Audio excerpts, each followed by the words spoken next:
एक वक्त था जब रोहित अपने ही दिमाग का गुलाम था। हर सुबह वो सोचता था आज कुछ पढ़ा करूंगा, लेकिन हर रात सोने से पहले वो खुद से कहता आज भी कुछ नहीं किया। डिस्ट्रैक्शन, प्रोक्रेस्टिनेशन, ओवर थिंकिंग, ये सब उसकी लाइफ का हिस्सा बन चुके थे।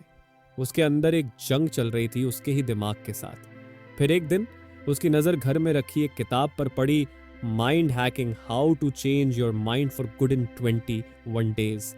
शुरुआत में उसे लगा कि ये भी शायद कोई मोटिवेशनल बकवास होगी, लेकिन जैसे जैसे उसने पढ़ना शुरू किया उसे महसूस हुआ उसका दिमाग ही उसका दुश्मन बन चुका था, और अगर उसने अब कंट्रोल नहीं किया तो ये जिंदगी उससे छिन जाएगी। लेकिन उस किताब को पढ़ने के बाद ही 21 दिन में उसके सोचने का तरीका बदल गया। कैसे? क्योंकि उसने समझा कि दिमाग को हैक किया जा सकता है, और आप भी कर सकते हैं। अगर आप भी अपने माइंड को फिर से प्रोग्राम करना चाहते हैं तो ये समरी आपके लिए है। तो चलिए शुरू करते हैं। ध्यान को कंट्रोल करना माइंड हैकिंग की सबसे पहली और ज़रूरी कुंजी है। आपने शायद कभी ध्यान नहीं दिया, लेकिन अटेंशन दो तरह का होता है, रिफ्लेक्सिव अटेंशन और वॉलंटियरी अटेंशन। जब आपका ध्यान किसी चीज़ की तरफ बिना सोचे समझे अपने आप चला जाता है तो वो रिफ्लेक्सिव अटेंशन होता है। जैसे कोई आपका नाम पुकारे और आपका ध्यान उस ओर चला जाए। वहीं जब आप किसी चीज़ पर सोच समझकर जानबूझकर ध्यान लगाते हैं तो वो वॉलंटियरी अटेंशन कहलाता है। जैसे आप इस समय ये समरी सुन रहे हैं, यह आपकी वॉलंटियरी अटेंशन का उदाहरण है। अब बात यह है कि हमें क्या करना है। हमें अपनी वॉलंटियरी अटेंशन को मजबूत बनाना है और रिफ्लेक्सिव अटेंशन को धीरे धीरे कमजोर करना है। पहला कदम, डिजिटल डिस्ट्रैक्शन से दूरी। 1960 में रशियन साइकोलॉजिस्ट ब्लूमा ज़ैगार्निक ने एक स्टडी की थी जिससे पता चला कि जब तक कोई काम पूरा नहीं होता दिमाग के अंदर एक तरह की बेचैनी बनी रहती है।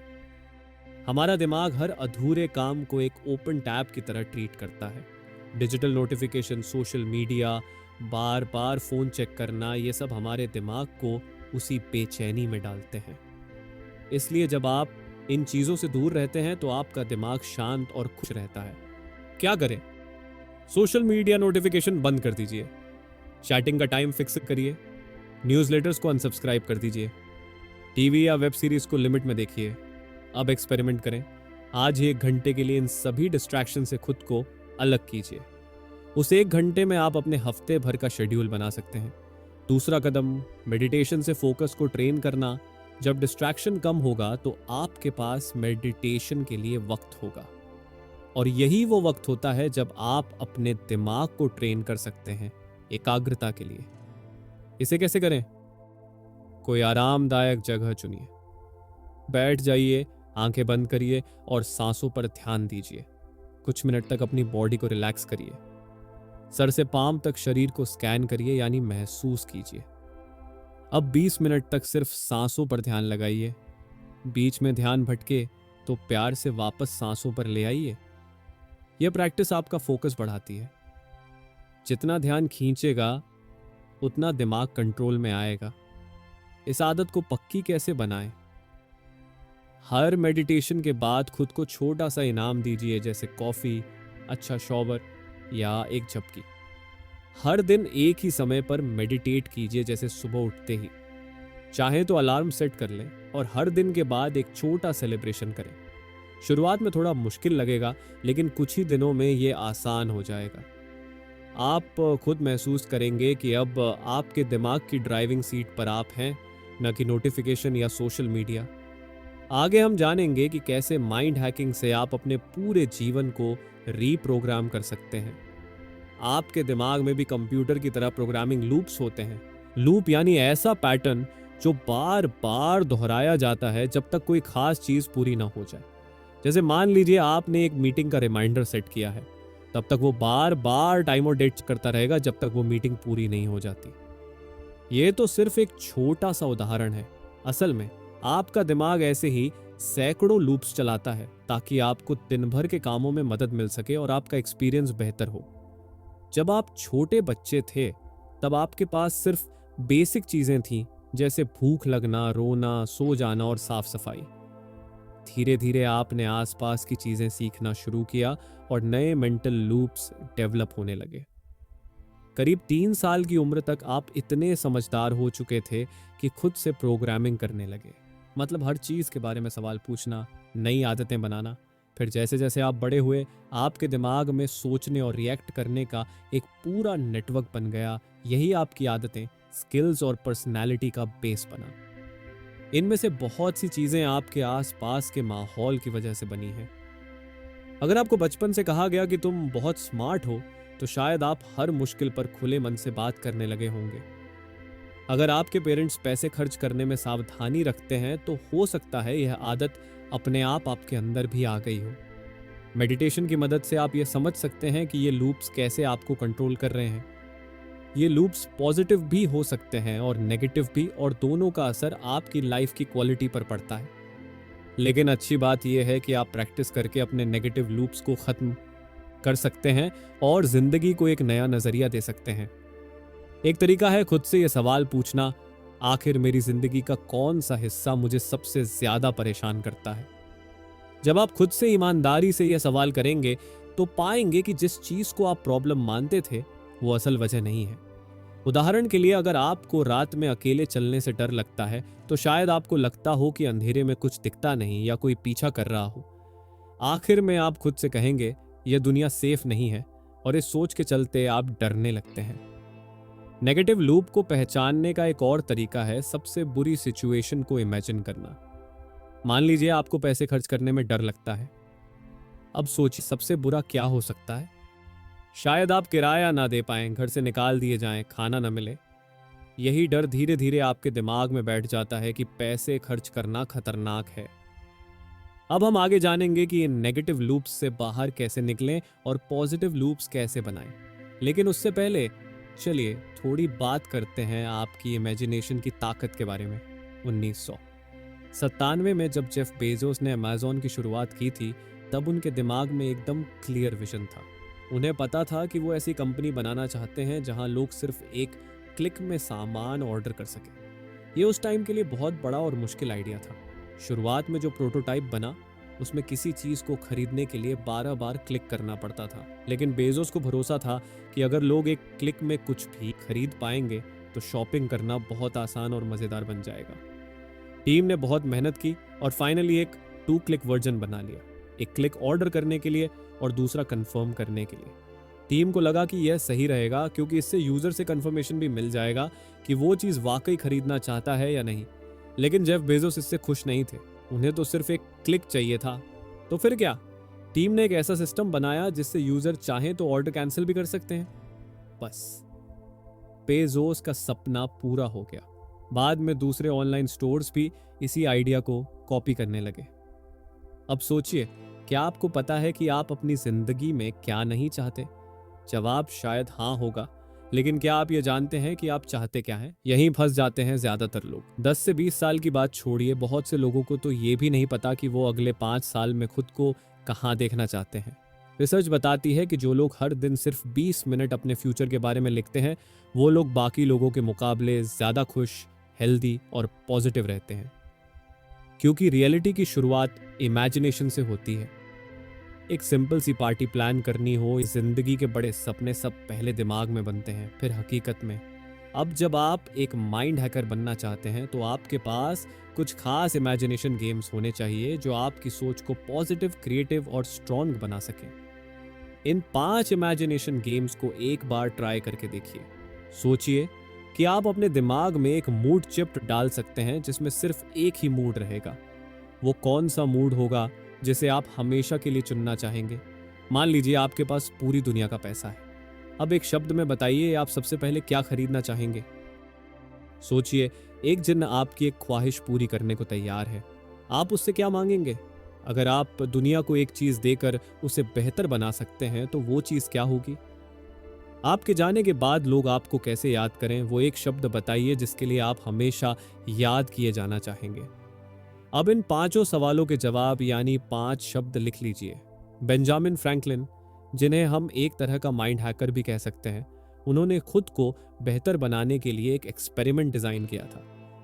इस एक्सपेरिमेंट में उन्होंने 13 ऐसी आदतों को अपनाने की ठानी जो उन्हें एक बेहतर इंसान बना सके।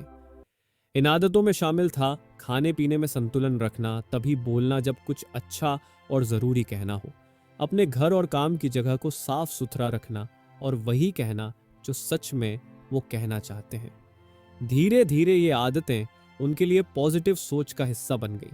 उन्होंने अपनी प्रगति को ट्रैक करने के लिए एक सिस्टम भी तैयार किया। उन्होंने एक चार्ट बनाया जिसमें हर आदत के लिए एक रोज और हफ्ते के 7 दिन कॉलम में लिखे। जब भी वो किसी आदत को सही से फॉलो नहीं कर पाते थे, उस दिन के सामने एक टिक लगा देते थे। इस सिस्टम से उन्हें ये समझने में आसानी हुई कि कहाँ सुधार की ज़रूरत है। धीरे धीरे टिक मार्क कम होते गए, यानी वो बेहतर होते जा रहे थे। हालांकि ये सिर्फ एक प्रयोग के तौर पर शुरू हुआ था, लेकिन उन्होंने अपनी जिंदगी के एक बड़े हिस्से में इसे अपनाए रखा, क्योंकि इंसान नेगेटिव फीडबैक के मुकाबले पॉजिटिव फीडबैक को ज़्यादा अच्छे से अपनाता है। इस बात को एक रिसर्च में भी साबित किया गया जो स्वीडन के स्टॉकहोम में की गई थी। वहाँ पर ड्राइवरों को ये मौका दिया गया कि अगर वे स्पीड लिमिट के अंदर ड्राइव करते हैं तो उन्हें रिवॉर्ड मिलेगा स्पीड फाइन से जमा हुए पैसों का कुछ हिस्सा।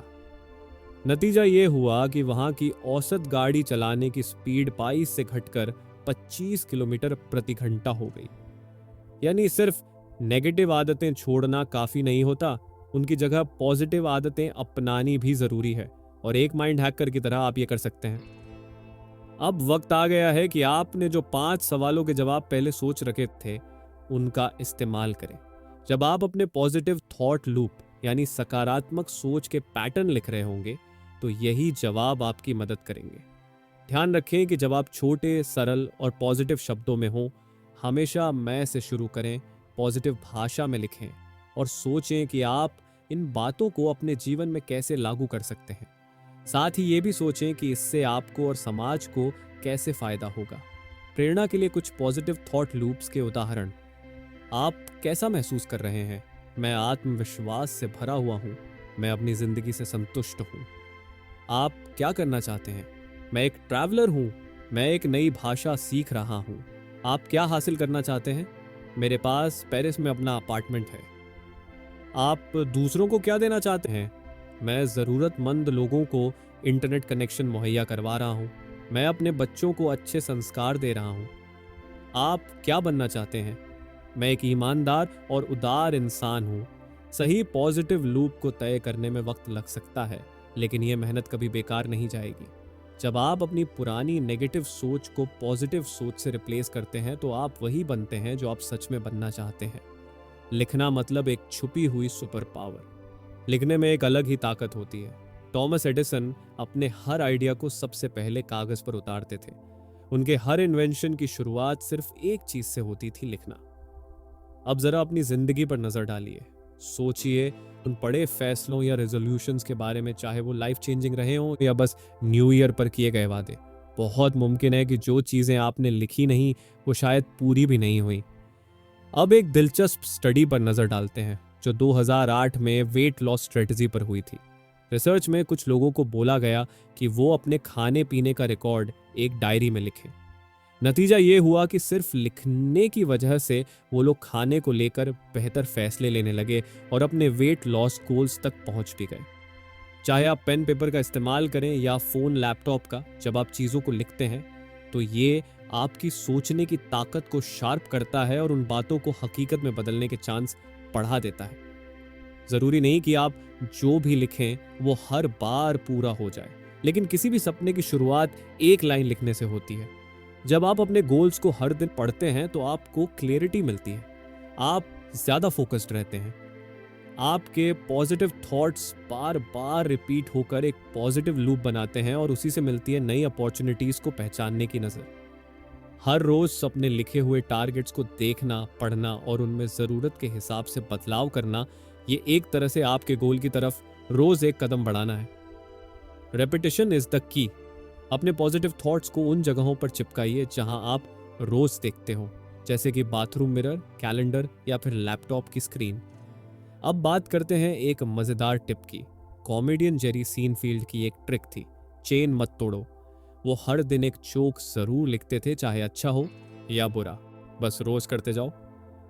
इसीलिए तो डुओलिंगो जैसे लैंग्वेज ऐप्स ये ट्रैक करते हैं कि आपने कितने दिन बिना ब्रेक पढ़ाई की। जब आप अपने पॉजिटिव थॉट्स को भी इसी तरह रोजाना विजुअलाइज करते हैं और चेन को ब्रेक नहीं करते, तो वही थॉट्स आपके दिमाग में गहराई से बस जाते हैं। And don't forget to smile. हर बार जब आप अपने पॉजिटिव थॉट्स दोहराएं तो मुस्कुराना मत भूलिए। चाहे आप नहा रहे हों, किसी से बात कर रहे हों, लाइन में खड़े हों या थोड़े लो फील कर रहे हों, ये एक हल्की सी स्माइल आपके मूड को पॉजिटिव बना देती है और आपके गोल तक पहुंचने के लिए आपको अंदर से एनर्जी देती है। तो अगली बार जब कोई आइडिया आए, कोई सपना दिखे, बस लिख दीजिए, क्योंकि जो लिखा जाता है वही जिंदा रहता है और जो रोज जिंदा रहता है वही एक दिन सच्चाई बनता है। सर्बियन अमेरिकन आविष्कारक निकोला टेस्ला, जो थॉमस एडिसन के साथ करंट युद्ध के लिए प्रसिद्ध हैं, एक विजुअल थिंकर थे। उनके काम करने के अव्यवस्थित तरीके का कारण यह था कि उनका दिमाग बहुत सारी तस्वीरें देखता था। वे समस्याओं के आने से पहले ही उन्हें हल करने और जल्दी निर्णय लेने के लिए मानसिक प्रेरणा का उपयोग करते थे। हो सकता है कि आप टेस्ला की तरह तेज ना हों, लेकिन फिर भी आप भविष्य में किसी स्थिति को कैसे देखा जा सकता है, इसका अंदाजा लगाकर मानसिक प्रेरणा पर काम कर सकते हैं। रिसर्च ये बताती है कि अगर आपने किसी लक्ष्य को अपने सकारात्मक लूप के रूप में कल्पना किया है और उस तक पहुंचने की प्रक्रिया भी इमेजिन की है, तो संभावना है कि आप उस लक्ष्य को प्राप्त कर सकते हैं। उदाहरण के लिए, यदि आपका लक्ष्य ऑस्कर जीतने वाला निर्देशक बनना है, तो केवल पुरस्कार जीतने की कल्पना न करें, बल्कि उस रास्ते में आने वाली हर मुश्किल की भी कल्पना करें। जैसे एक कंप्यूटर नेटवर्क से जुड़ने पर अधिक शक्तिशाली हो जाता है, वैसे ही जब आपका दिमाग भी दूसरों से कनेक्ट होता है तो वह और भी शक्तिशाली हो जाता है। चाहे ऑनलाइन हो या आमने सामने, लोगों से जुड़ने से आपके सफलता के मौके बढ़ सकते हैं। क्यों ना आप अपने जैसे लक्ष्यों वाले लोगों का लोकल मीटअप आयोजित करें। अगर ऐसा कोई मीटअप नहीं हो रहा है तो आप खुद इसे आयोजित करें और विभिन्न पृष्ठभूमियों के लोगों को निमंत्रण दें। कुल मिलाकर आपको लोगों के साथ जुड़ने के लिए अपना विचार साझा करना है। दूसरों की मदद करके आप अपनी मदद भी कर रहे होंगे। हर माइंड हैकर को एक्शन लेना जरूरी है, क्योंकि बिना इसे किए कुछ भी नहीं बदलेगा। अपने लक्ष्य को छोटे छोटे हिस्सों में बांटिए और उन्हें प्रबंधनीय सब लक्ष्य में विभाजित कर आगे बढ़िए। इस तरीके से आपकी मंजिल तक पहुंचना आसान होगा। आपका सब लक्ष्य LASAR होना चाहिए, यानी लिमिटेड, अचीवेबल, स्पेसिफिक, इवैल्यूएटेड और रिपीटेबल। अपने सब लक्ष्यों को बहुत छोटा रखें, क्योंकि उन्हें एक सीमित समय में पूरा करना है।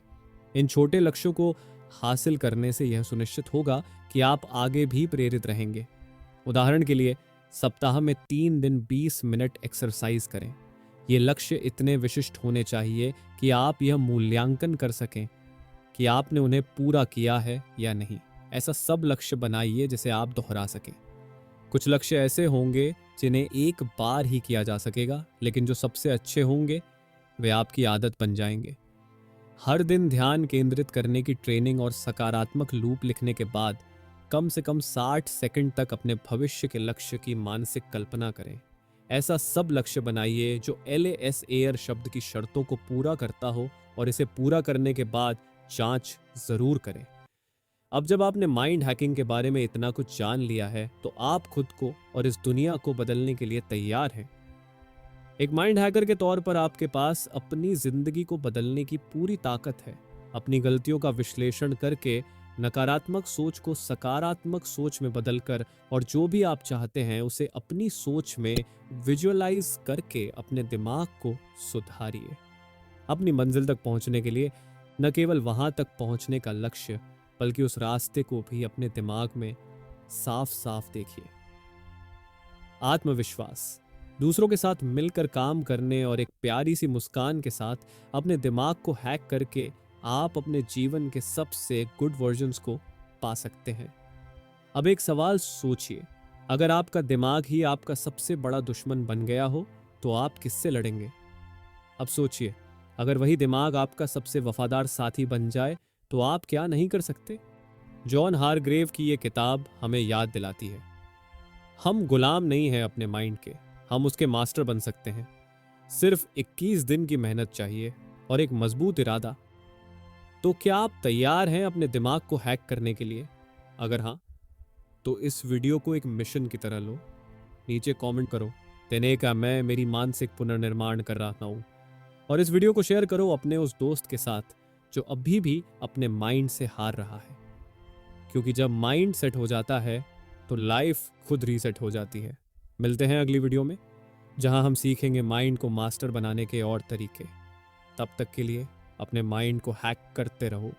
धन्यवाद।